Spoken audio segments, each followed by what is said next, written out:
How would you describe these results? It's been a good quarter for us. We've hit a number of milestones. You know that we had given an indication that we could hit 10% return on tangible equity with flat revenues, and that's exactly what we did in Q2. So it's pleasing to see that we can actually hit that mark of double-digit return on tangible equity with a lot of upside from here. And the second one was for global market. After a very deep and long restructuring, we said that we were hoping to have a high single-digit return on capital, and we did 11%, which is more than we would have been given credit for, with equities up 3%, fixed income up 11%, which we believe is a market-leading performance. So overall, good profit, 1.3 billion, almost $1 billion of net income. That's the first time for us. So we're never completely happy, but it's good progress. Does it mean that you can compete with the big American banks? I think in our main businesses, main sales and trading businesses where we're generally measured, which is equities and fixed income, for the second quarter in a row, we come out around the top of the table. 3% in equities, 11% in fixed income. I think that that's a good performance compared to the US banks. What's the environment like? It's still difficult. It's very difficult. It's very difficult. Every quarter has been really mixed. First quarter you've seen. Second quarter started quite negatively in April and May with a very strong June. June for us was the best month in 42 months. So it's very contrasted because you can get in the same quarter the worst and the best month. So you also have to be nimble. I mean, part of our strategy has been to reduce our fixed cost very heavily, and I think we did that at the right time. If you take the GM restructuring, there's a lot of restructuring now going on. Our view from the start was that it was going to be a stagnant industry. So we had to take our costs down very severely. We took out more than $1 billion of cost in 3 years, took down the risk. So in a way, we're also lucky because we come out with that new platform just at the time when many others are restructuring, and we're benefiting from it. What's the sentiment, but also competition like in the APAC region? APAC has also been tough in terms of environment. We had a really good second quarter. Sequentially, profit is up 30% at 237 million. And if you look by business line, the private bank has done very well. We have 2.8 billion of NNA, which is very good. We countered the deleveraging that others saw.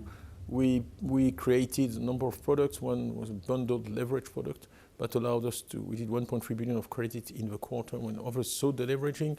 And we have been very innovative because we saw this trend coming and we said we have to push the transaction revenue. Mm-hmm. So we took an ultra-high trading initiative to encourage our ultra-high net worth client to trade more. And the average daily trading from PB clients has gone from 2 million per day to 2.2 million per day, so 11% up. So all that, everything is up, net interest income is up, transaction income is up, and recurring is up. I wish, but I'm always very cautious about the future. Asia is quite volatile. All the questions on the trade negotiations are weighing on sentiment. The wealth management side is doing well. IBCM is doing well for us. We're number one in Asia, and number one, Asia ex-Japan to be precise, and number one in China for the first time, which we're very pleased about. It's our 11th quarter above 200 million of revenue. So IBCM strong, our financing group, the lending, very strong, the private bank, very strong. It's the market side that's difficult because equities volumes are down 16%. Yeah. And those trends, unfortunately, have continued in July. A number of your competitors in France and Germany have actually, done trading cuts. Does that mean that it's an opportunity for Credit Suisse, or does it, worry traders? Look, we worked very hard to have an efficient, low-risk platform, which we believe is what we have now. So when we were under pressure at the end of last year to announce another restructuring, we said absolutely not. We're done with our restructuring, and we're now, in terms of timing, at a good. In the right time, in the right place at the right time, and able to pick up market share. We definitely have been picking up market share in equities now 4 quarters in a row, very significant market share, and same in fixed income. When the spreads went down, our securitized product business started doing better. So overall, really, again, good performance. 9.5 billion of NNA. Everybody was concerned about our NNA. 9.6 in Q1, 19 billion. We have our highest NNA ever in the first half at 59 billion. We increased assets by 110 billion. So it's on the core things, it's working. And you'll be able to continue gain market share? Well, we're working hard for that. That's depending on the clients, not just us. but we spend a lot of time with our clients. We've improved our prime business. For instance, in Asia, prime was up 30%. We've increased the balances in prime. We've improved the pricing. And we are also reshaping our AS platform, the automatic trading platform. We're getting share in high touch. So, and you can feel it. I mean, I was in New York 2 weeks ago. The morale is very high. It's completely different atmosphere than during the restructuring. And we also expected that. But post-restructuring, there would be a significant uplift. And this is despite central banks. Is volatility back? They don't make life easy for us. Particularly negative interest rates are a challenge. We have different answers to that. If you look at our revenue, we're actually quite pleased because the transaction revenue is up very strongly, and that has made up for the pressures on the net interest income, which we knew were coming. So I mentioned a few of the actions we took towards the end of Q1 to make sure that transaction revenue would go up in Q2. And if you take the case of Switzerland, where results have been strong, 20% return on capital in Switzerland. Sequentially, we're up on every line. We're up in net interest income, we're up in recurring, we're up in transaction income after a difficult first quarter. So you saw that we sold some real estate in Switzerland, which also makes sense because when interest rates are negative, investors look for yield, which drives up real asset prices, and tactically it's not a bad idea for us to dispose of some real estate, but that's not a long-term answer. The long-term answer is to really continue to work on the deposit side, and we are going to take some measures which will be detailed in August to change a little bit our pricing on that end and protect the net interest income. But fundamentally, negative interest rates are not good for banks, and ultimately we hope that that will be corrected. It's always been my worry about QE, that it was a good reaction to the crisis, but coming out of it is politically very challenging, and we're seeing that. But do we need higher rates at the moment than you think is warranted for? Or given the uncertainty in the world economy, actually, it makes sense? We think that negative rates have a number of negative consequences. One of them being that banks cannot make money. If banks cannot make money, they don't play their role in financing the economy, which is vital for growth. So my view has always been that the challenge, in particular for Europe, is structural reforms. It's actually a problem we don't have in Switzerland because the labor market is excellent. Unemployment is at 2%. Population is extremely well educated. But other countries need to move in that direction of making the deep structural reform, which only will lead to sustainable, healthy GDP growth. It's not negative interest rates, the answer. What are you expecting with the trade concerns between the US and China?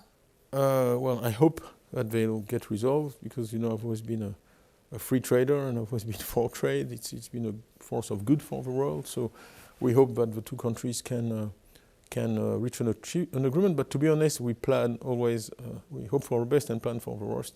So we are organized to continue to do reasonably well should such an agreement not be forthcoming. What are your priorities for wealth management? Oh, it's really supporting our clients. And that's really important to explain. My view of a client is that the client has an asset and a liability side. And it's very important as a bank that we serve both. And it's very tempting at different points of the cycle to just focus on one side. For instance, when markets are going up, everybody wants to be just a pure asset manager, forgetting that, you know, you can also lend. Clients have other needs, you know, they have a retirement, they have maybe it's my background in insurance, but really I tend to take a holistic view, and that has really served us well. It's protected us when it gets tough, because you see that when you have a holistic relationship with the client, it sticks around. So we've seen in Q4 that our assets are more sticky than those of the competition, and we've seen now in Q2 that we can also do more things for the client. Okay? We can do an IPO, and we'll give examples in our presentation this morning. We can do capital markets, we can do asset management, we can help them leverage themselves, and being able to do all that is very, very important. So keeping that great trading platform that we have, and we talked about at the beginning, plus our coverage capabilities is very important. Why did Iqbal Khan leave the bank? He was leading IWM. It's a very good story.